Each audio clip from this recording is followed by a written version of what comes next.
Welcome to Designing for Everyone, the podcast where we explore how universal design for learning isn't just a concept, but a powerful framework for truly inclusive education.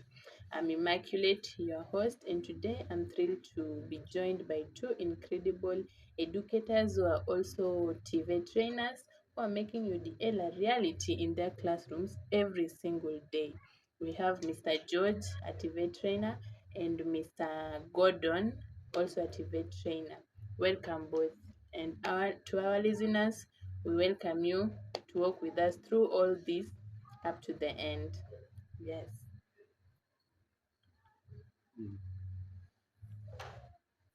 Mr. George, welcome. Thank you. Mr. Gordon, welcome. Thank you. Now, let's jump right in UDL. UDL is built on three core principles. We have one, multiple means of engagement. Second, we have multiple means of representation. Then last and third one, we have multiple means of action and expression. Now, Mr. George, as a as a TV trainer, how do you approach multiple means of engagement to hook your diverse learners, especially when dealing with complex things? That's a fantastic question, Madam Emma, for engagement. I really try to tap into their interest and provide choices. For example, when we are studying physics and forces, instead of just a standard lecture, I might offer a few entry points. Some students might start by watching a video or extreme sports and analyze the forces at play. Others might prefer to build a simple catapult and experiment with projectile motion, or even research historical examples of engineering feats.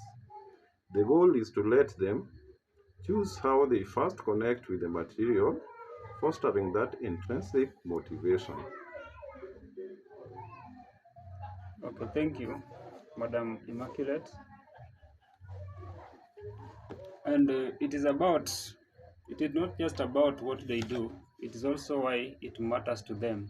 In elementary literacy, for multiple means of engagement, I often start with a wonder wall or a curiosity corner. Before we even introduce a new book or writing unit, students brainstorm questions they have or things they are excited to learn. It helps them feel invested. And then for persistence, I build in frequent check-ins and opportunities for self-reflection. How are you doing with this? What's challenging you? What strategy could you try next? It normalizes struggles as part of learning.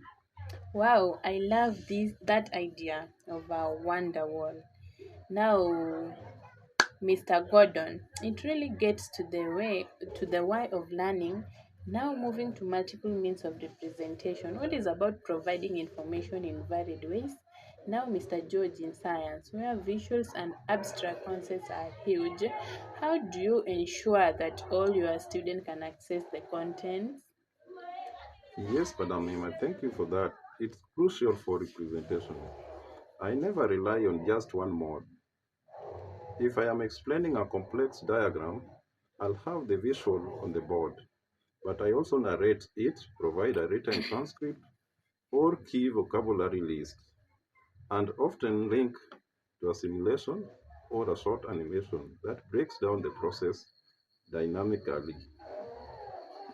I also encourage students to annotate, draw their own diagrams, or explain concepts back to me verbally. It's about ensuring they can perceive and comprehend the information, regardless of their learning preferences or challenges. For instance, my slides often have minimal text, mostly images, and I verbally elaborate. Knowing some students process auditory information better, while others need the visual anchor. And in primary, representation means being incredibly flexible with how we present text and concepts. We use picture books, audiobooks, shared reading, interactive whiteboards, and tactile letters. For vocabulary, we don't just show the word, we show an image. use it in a sentence, act it out, provide an example, and ask students to use it. Providing options for language and symbols is key.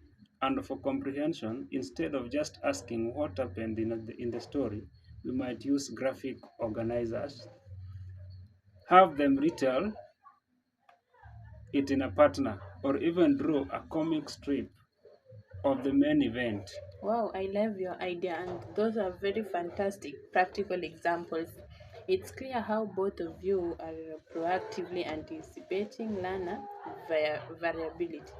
Now, finally, let's talk about the multiple means of action, the very last one that is remaining. How students show what they know. That is more of multiple means of action. Now, this is where assessment often comes in. Now, when we begin with you, Mr. Gordon, how do you give your young learners diverse ways to express their understanding? Thank you, Madam Immaculate. Oh, this is my favorite part. Instead of just worksheet or a written response, students might explain their understanding through a drawing, a short oral presentation using a puppet, building a Lego model, or even a short video clip explaining a concept.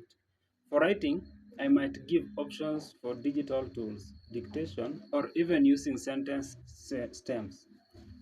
The key is that the goal remain the same, demonstrating understanding. But the path to get there is flexible. It empowers them. I echo that, Madam Ima. For action and expression in TVET institution, it might look like allowing students to choose between writing a lab report, creating a short documentary explaining a scientific principle, designing a detailed infographic, or even a podcast episode like this one explaining a concept. I also provide templates or scaffolds for executive functions like checklists for project management or graphic organizers to plan out their ideas. It's about allowing them to demonstrate mastery in ways that align with their strength rather than penalizing them for a specific mode of expression. That's very, very powerful.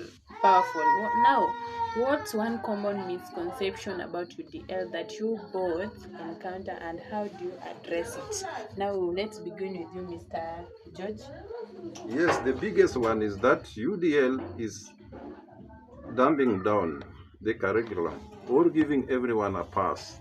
It's absolutely not. UDL is about maintaining high expectations for all learners, but providing flexible pathways and removing barriers to reach those expectations. It's about smart design from the onset, not just reactive accommodations. For me, it's often, oh, I don't have time for all that. My response is always, you are probably already doing more UDL than you realize. It is not about creating 30 different lessons. It is about building in choices and flexibility into your core design. A graphic organizer, an audio option for text, or a choice board for assignments are all UDL.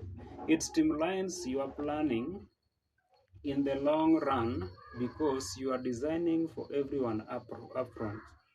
That's such an important point, Mr. Gordon. Now it's about efficiency and effectiveness for all students, not added burden.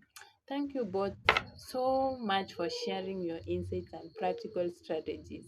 This has been an incredible, illuminating discussion on the universal design for learning.